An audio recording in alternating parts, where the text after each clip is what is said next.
So now let's see how we can rename and save files inside of Jamboard. So over here you can see that Jamboard is already opened up over here. And if I were to draw out something, and if I were to take my text tool, type out something, then what happens is that everything is automatically saved out.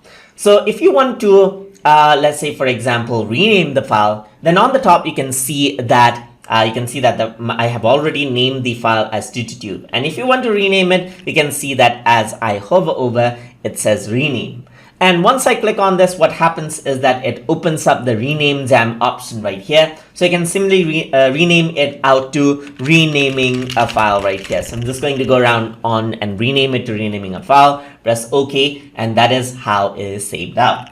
You can also go back right here, click on the Jamboard home, the button right here, and it goes to home right here. And there you go, you have the renaming a file name right here. You can also go around over here and then go on more action, rename the file from here. So you can go around over here and rename it out as tututube again, just like this. So I'm just going to say tututube project just like this. I'm going to press OK, and then this is what you have.